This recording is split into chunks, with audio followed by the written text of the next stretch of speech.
యెహోషువ గ్రంథం 1వ అధ్యాయము 8వ వచనం మనం చదువుకున్నట్లయితే, యెహోషువ గ్రంథం 1వ అధ్యాయము 8వ వచనం. ఈ ధర్మశాస్త్ర గ్రంథమును నీవు బోధింపక తప్పిపోకూడదు. దానిలో వ్రాయబడిన వాటన్నిటి ప్రకారము చేయుటకు నీవు జాగ్రత్త పడునట్లు దివారాత్రము దాన్ని ధ్యానించిన ఎడల నీ మార్గమును వర్ధిల్ల చేసుకొని చక్కగా ప్రవర్తించదవు. దేవుడి వాక్యం మన వినికిడిలో దీవించునుగాక. ఆమేన్. ఈ ప్రశస్తమైన సమయంలో దేవుని బిడ్డలారా, యెహోషువ గ్రంథంలో నుండి ఒక చిన్న మాటని, ఒక చిన్న ప్రశ్నని మనము ఆలోచన చేద్దాం.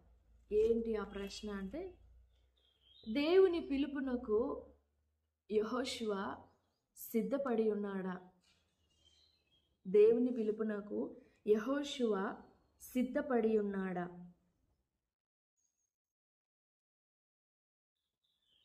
దేవుని పిలుపునకు యెహోషువ సిద్ధంగా ఉన్నాడా? Was Joshua ready for the purpose or for the calling of the Lord? Was he ready or was he not ready? సిద్ధంగా ఉన్నాడా లేక సిద్ధంగా లేడా? ఒకవేళ సిద్ధంగా ఉంటే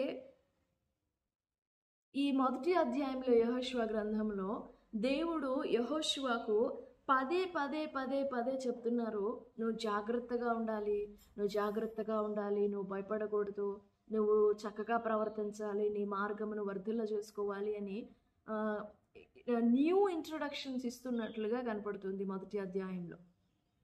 if he was ready, then why was the Lord giving him instructions to start new? క్రొత్తగా తను ప్రవర్తించడానికి ఇన్స్ట్రక్షన్స్ ఇస్తున్నారు ఎందుకు? డూస్ అండ్ డోంట్స్, నువ్వు జాగ్రత్తగా ఉండాలి, నువ్వు అలా ఉండకూడదు, నువ్వు తప్పిపోకూడదు, నువ్వు ఖచ్చితంగా నడవాలి అని ఎందుకు అంత ఎక్కువగా ప్రభు మాట్లాడుతున్నారు?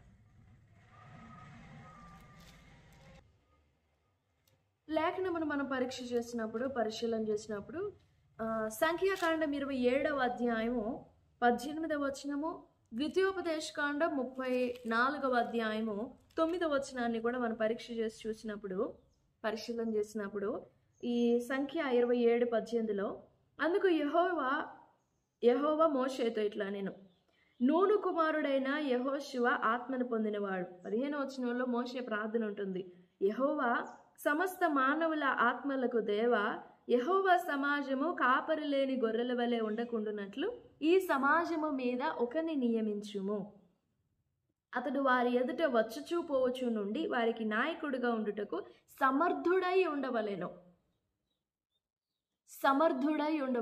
ఇది మోషే దేవునికి చేసిన ప్రార్థన. అప్పుడు దేవుడు అన్నారు, నీ వెళ్ళేసి నూను కుమారుడైన యెహోషువ మీద నీ చేతులుంచి ప్రార్థన చెయ్యి.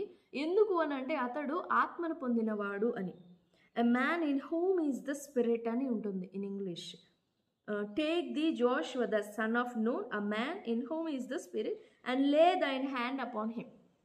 తర్వాత ద్వితీయోపదేశకాండం 34:9లో మనం చూసినప్పుడు, మోషే తన చేతులను నూను కుమారుడైన యెహోషువ మీద ఉంచి ఉండెను గనుక అతడు జ్ఞానాత్మ పూర్ణుడాయెను. ద్వితీయోపదేశకాండంలో ఏముందంటే, మోషే యెహోషువ మీద చేతులుంచినప్పుడు అతడు జ్ఞానాత్మ పూర్ణుడయ్యాడు అని ఉంది. కానీ సంఖ్యాకాండంలో చూసినప్పుడు, దేవా నా తరువాత ఎవరు ఈ అశేష జన ప్రవాహాన్ని నడిపిస్తారో, సమర్థవంతుడైన ఒక వ్యక్తిని నువ్వు ఎన్నుకోవాలి, కాపరిగా నియమించాలి అని మోషే దేవునికి ప్రార్థన చేసినప్పుడు, సమర్థవంతుడైన వాడు యెహోషువ ఉన్నాడు కదా. ఎందుకు అనంటే, అతడు ఆత్మను పొందినవాడు, నా ఆత్మలో పాలి పొందినవాడు అని దేవుడు యెహోషువను గురించి స్టేట్మెంట్ ఇచ్చారు. సరే, ద్వితీయోపదేశకాండంలో చూసినప్పుడు మోషే యెహోషువ మీద చేతులుంచగా అతడు జ్ఞానాత్మ పూర్ణుడయ్యాడు అని ఉంది.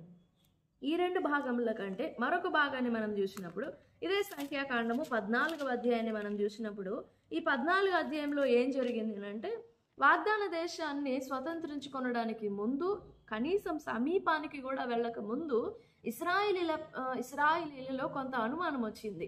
మనము ఆ వాగ్దాన దేశం కోసమని ప్రయాణం చేస్తున్నాం కదా, అసలు నిజంగా అది ఉందా లేదా, నిజంగా మనం దాన్ని ఎలా ఎలా చేరుకుంటాం, అక్కడ ప్రజలు ఎలాగుంటారు, అక్కడ భూమి ఎలాగుంటుంది, పంటలు ఎలాగుంటాయని అబ్జర్వ్ చేయడానికి, అసలు ఎంక్వైరీ చేయడానికి అని వెళ్ళారు. గోత్రానికి 2-3 పేరిట. గోత్రానికి ఒకరిద్దరు చొప్పున మొత్తం కలిసి అన్ని గోత్రాలు 12 గోత్రాల నుండి బయలుదేరి వెళ్ళారు. వెళ్ళి 40 దినాలు ప్రయాణం చేసి అక్కడ పరిస్థితులన్నీ చూసినప్పుడు అక్కడ పంట సమృద్ధి అంతా బాగుంది. వాళ్ళ ఊహకు మించినట్లుగానే ఉంది. చాలా బలంగా ఉండింది. కానీ అక్కడ ప్రజల్ని చూసినప్పుడు కూడా ప్రజలు కూడా బలంగానే ఉన్నారు. దేవుడిచ్చిన వాగ్దానం ఏంటంటే, నేను ఆ దేశం నీ చేతుల్లో పెట్టేస్తానన్నాడు. అయితే వీరు అక్కడికి వెళ్ళి చూడగానే వాళ్ళతో వీళ్ళని, ఆ ప్రజలతో, ఆ కనానీయులతో వీళ్ళని కంపేర్ చేసి చూసుకున్నప్పుడు వాళ్ళు చాలా బలవంతులుగా కనపడ్డారు. అలా చూడగానే, ఆ ఫిజికల్ ఐస్తో చూడగానే పరిస్థితి చాలా చాలా డేంజరస్గా అనిపించింది. చాలా నెగిటివ్గా కనపడింది. గమనించండి, ఎప్పుడైనా కానీ మన బాహ్య నేత్రాలతో పరిస్థితులు గమనించినప్పుడు అవి ఖచ్చితంగా మన ఊహకు అందవు. అవి ఖచ్చితంగా దేవుని కార్యానికి, దేవుని సామర్థ్యానికి వ్యతిరేకంగానే కనపడతాయి మన బాహ్య నేత్రాలతో పరిస్థితులను చూసినప్పుడు. ఈ ఇశ్రాయేలీల గోత్రకర్తలు కూడా అలా చూడగానే వాళ్ళకి బిగ్ నో లాగా కనపడింది. మేమెన్నటికీ ఆ దేశాన్ని స్వతంత్రించుకోలేము అని అర్థమైంది. అప్పుడు వెంటనే 40 దినాలు 40 days సంచరించి చూశారు. 40 రోజులు ఎక్కడెక్కడ, ఏ పట్టణం, ఏ ప్రజలు, వాళ్ళ భాష, వాళ్ళ మాటలు, వాళ్ళ బలం, వాళ్ళ బలగం అంతా పరీక్ష చేసి చూసి 40 దినాల తర్వాత మోషే దగ్గరికి వచ్చేసి, పాలెంలో ఉన్న మోషే దగ్గరికి వచ్చేసి పెద్దగా ఏడ్చేస్తారు. దేవుడు మనల్ని మోసం చేశాడు, అక్కడ మనం పోయేది లేదు, స్వతంత్రించుకునేది లేదు, అంత మాయే, మనం వెళ్ళలేము, ఖచ్చితంగా వాళ్ళ చేతిలో మనం చచ్చిపోతాము, ఎందుకంటే వాళ్ళ దృష్టికి మనము మిడతల వలె ఉన్నాము అని 11వ అధ్యాయం నుండి 14వ అధ్యాయం వరకు ఆ మాటలు కనపడతాయి. అప్పుడు వీరి మాటలు, అవిశ్వాసపు మాటలను విని జన సమూహం అంతా, ఇశ్రాయేలు సైన్యం అంతా కూడా అందరు గొగ్గోలు పెట్టి ఏడుస్తారు అక్కడ. అమ్మో, మనం ఎంత ప్రయాసపడి వచ్చింది, మనం వారి చేతిలో నాశనం అవ్వడానికా, దేవుడు ఎందుకు మనల్ని తీసుకొచ్చింది అని చాలా భయపడిపోతారు. ఆ టైంలో ఇశ్రాయేలీలందరూ కూడా మోషే అహరోనుల మీద కోపం తెచ్చుకొని మోషే అహరోనుల మీద రాళ్ళు విసిరి వాళ్ళని చంప ప్రయత్నించినప్పుడు వెంటనే కాలేబు, యెహోషువలు మోషే అహరోనుకు అడ్డుగా నిలబడి, వాళ్ళ ప్రాణాలు అడ్డేసి నిలబడి ఇశ్రాయేలీలందరినీ నిమ్మళపరిచి మాట్లాడతారు. ఇశ్రాయేలు సర్వ జనాంగంతో మాట్లాడతారు. నిశ్చయముగా యెహోవా మనకు ఆ దేశాన్ని ఇస్తాడు, మన యందు దేవుడు ఆనందించినట్లయితే ఆ దేశాన్ని మనం స్వతంత్రించుకొనడానికి ఆయనే సహాయపడతాడు, మీరు భయపడిన అవసరం లేదు అని మోషే అహరోనుల పక్షంగా ప్లస్ దేవుని పక్షంగా మాట్లాడతారు. ఎవరు? కాలేబు, యెహోషువలు. ఇక్కడ మనం గమనించినప్పుడు యెహోషువ దేవుని పక్షం మాట్లాడుతున్నాడు. యెహోషువ కూడా వెళ్ళి చూసొచ్చాడు. యెహోషువ, కాలేబుల దృష్టి వేరు, మిగిలిన వారి దృష్టి వేరు. ఇక్కడ ఈ భాగంలో యెహోషువ వైపు మనం ఆలోచించినప్పుడు యెహోషువ దేవుని పక్షంగా మాట్లాడుతున్నాడు. దేవునికి చాలా నమ్మకంగా మాట్లాడాడు. అప్పుడు దేవుడు అన్నారు, ఇశ్రాయేలీలందరితో మోషే ద్వారా మాట్లాడతారు, ఇదిగో మీరు ఎంత అవిశ్వాసంగా ప్రవర్తిస్తారా, నా విశ్రాంతిలోనికి ఇప్పుడు పోయి చూసిన వాళ్ళు కానీ, ఏడ్చిన వాళ్ళు కానీ ఒక్కరు కూడా ప్రవేశించరు. మీరు ఈ అరణ్యంలోనే రాలిపోతారు, నేను రాల్చివేస్తాను, మిమ్మల్ని అక్కడికి ఎలా వెళ్తారో చూస్తాను, వెళ్లకుండా చేస్తాను నేను అని చెప్పేసి దేవుడు ఖండితంగా ఆజ్ఞాపించి ఖండితంగా మాట్లాడి ఇప్పుడు కాలేబు, యెహోషువను గురించి మాట్లాడతారు. నా సేవకుడైన కాలేబు, నా సేవకుడైన యెహోషువ వీరు మాట్లాడినది మీరు గమనించారా? ఎంత పూర్ణ మనస్సుతో, మంచి మనస్సుతో నా గురించి మాట్లాడారు తెలుసా? అందుకే వీళ్ళిద్దరే వాగ్దాన దేశంలోనికి వెళ్తారు, మిగిలిన వాళ్ళందరూ కొల్లబోతారు, అంటే అరణ్యంలో రాలిపోతారు. ఇప్పుడు యెహోషువ దేవుని పక్షం మాట్లాడాడు కాబట్టి దేవుడు యెహోషువ పక్షం మాట్లాడారు, అది మనకు అర్థమవుతుంది. కానీ మోషే తర్వాత యెహోషువ పరిపాలన చేయాలి అని దేవుడు ఎప్పుడు డిసైడ్ అయ్యారు? యెహోషువ దేవుని పక్షంగా మాట్లాడిన తరువాత లేక ముందేనా? మన మెయిన్ పాయింట్ ఏంటంటే యెహోషువ గ్రంథంలో అంత బాధ్యత యెహోషువ మీద పెట్టడానికి, అంత బరువు యెహోషువ మీద పెట్టడానికి దేవుడు అంత బరువు యెహోషువ మీద పెట్టడానికి, అంత బరువు యెహోషువ మీద పెట్టడానికి దేవుడు ఎలా నమ్మారు యెహోషువని? Was he ready to bear that burden? అంత బాధ్యత యెహోషువ భరించగలడు, అంత బాధ భరించగలడు అని దేవునికి ఎలా గ్యారంటీ, అంత అంత నిశ్చయం కలిగింది దేవునికి? Was Joshua ready for his calling or was he not? సిద్ధంగా ఉన్నాడా, సిద్ధంగా లేడా? We can't say that he was ready, or we can't even say that he was not ready, because మొదటి అధ్యాయంలో మనం చూసినప్పుడు, నువ్వు తొందరపడొద్దు, భయపడొద్దు, జడియొద్దు, నువ్వు కంగారు పడొద్దు, నేను చెప్పాను కదా నీకు తోడై ఉన్నానని, నువ్వెందుకు అలా కంగారు పడతా ఉన్నావు, నువ్వు జాగ్రత్త పడు, నీ మార్గం చక్కగా చూసుకో అని పదే పదే దేవుడు పాజిటివ్గా యెహోషువతో మాట్లాడుతున్నట్టు కనపడుతుంది. గద్దింపులు కాదు, కోపావేశంతోని గద్దింపులు కాదు, కానీ ఆదరణతో ప్రేమతో కూడిన హెచ్చరికలే అని చెప్పొచ్చు. సరే, ఇంతకీ యెహోషువ సిద్ధపడి ఉన్నాడా?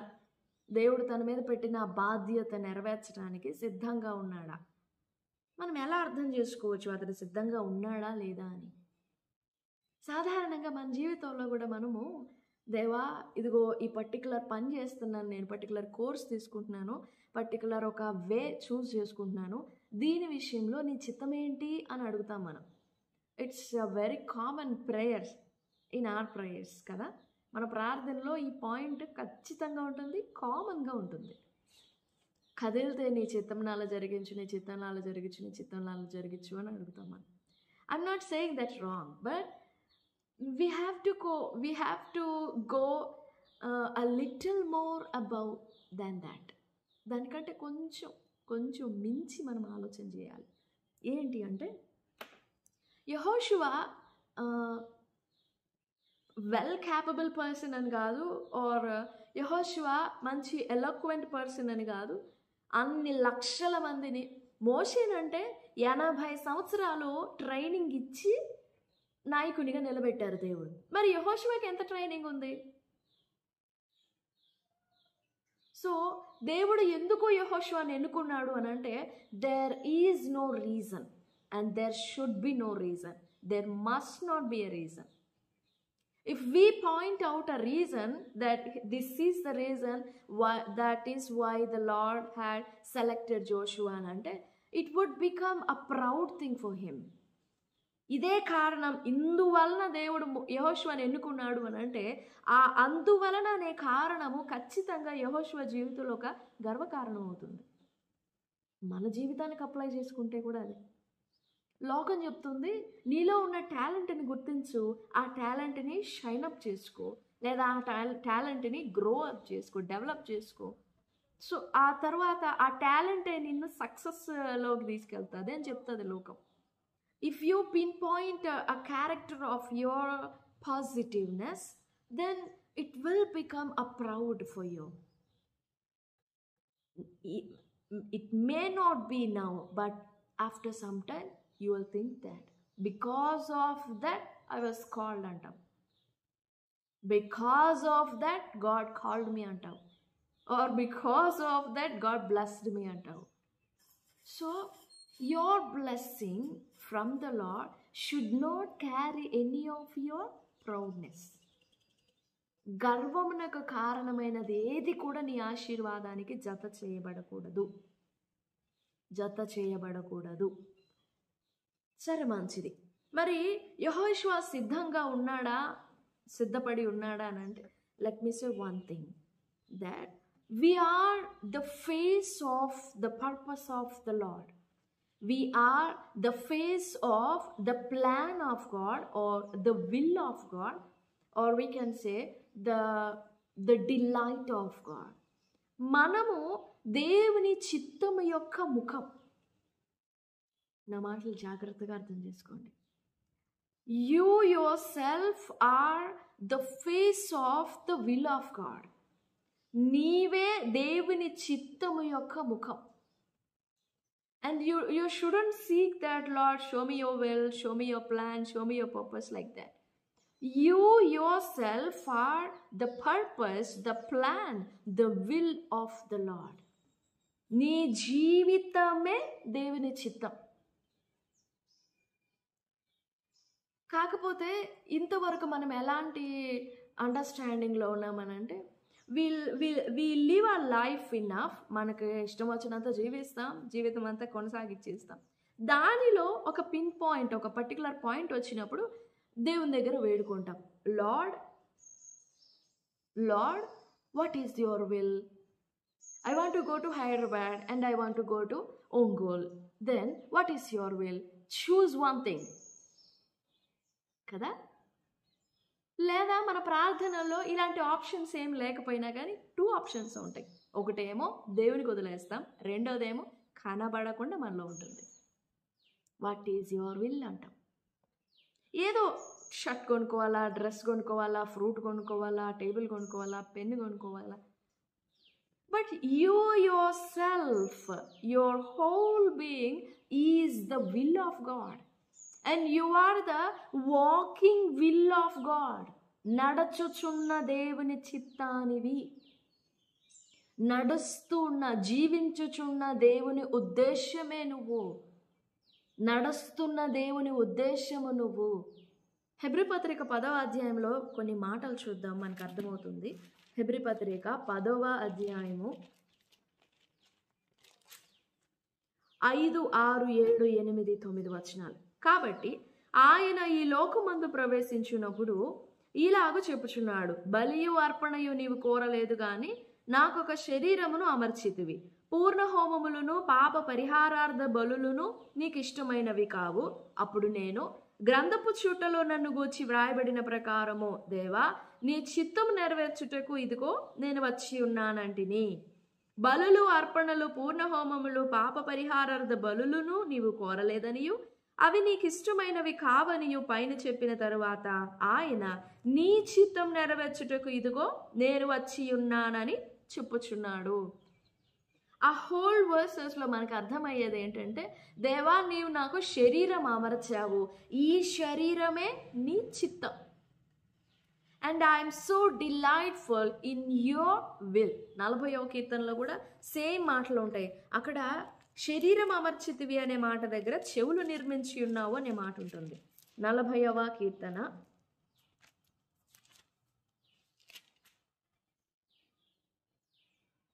6, 7, 8, 9. బలులనైనను నైవేద్యములనైనను నీవు కోరుటలేదు, నీవు నాకు చెవులు నిర్మించి ఉన్నావు.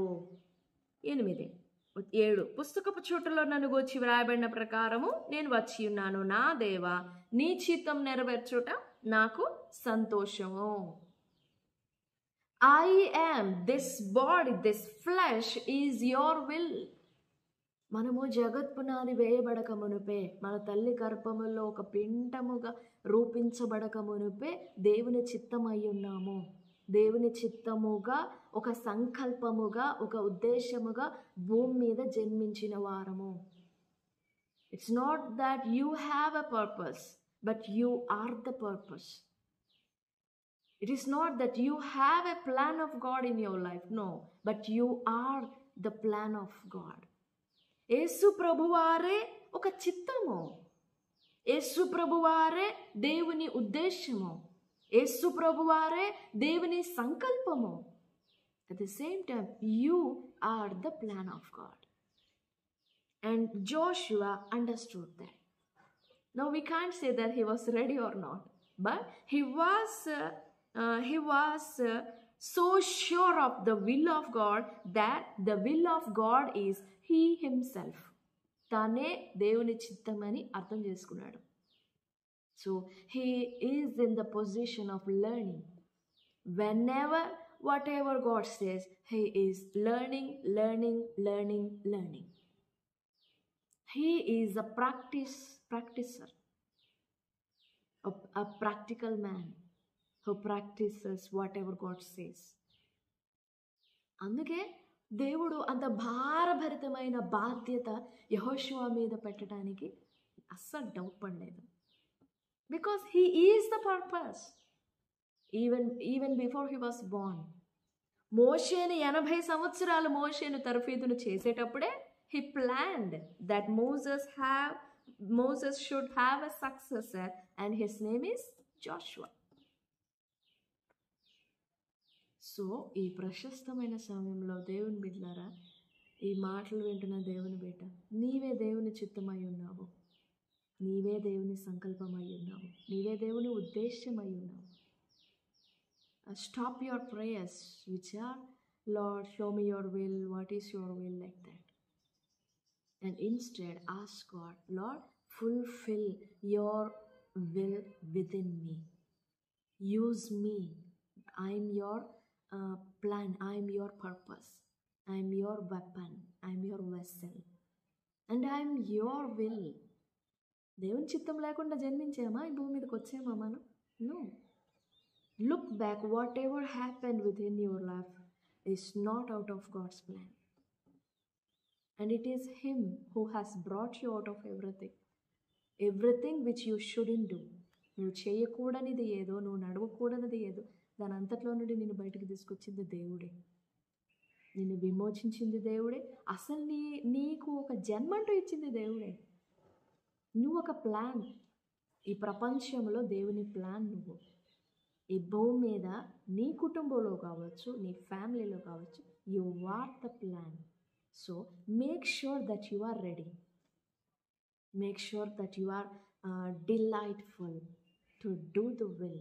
ప్రభు సన్నిధిలో మనల్ని మనం పరీక్ష చేసుకుందాం. దేవా, నేనే నీ చిత్తమై ఉన్నాననే గ్రహింపు నాకు ఇవ్వండి. అలాగ నా మనోనేత్రాలు వెలిగించండి. నన్ను ప్రిపేర్ చేయండి, నన్ను సిద్ధం చేయండి. నేనే నీ చిత్తమై ఉన్నానని, నేనే మీ సంకల్పమై ఉన్నానని నాకు గ్రహింపు ఇవ్వండి.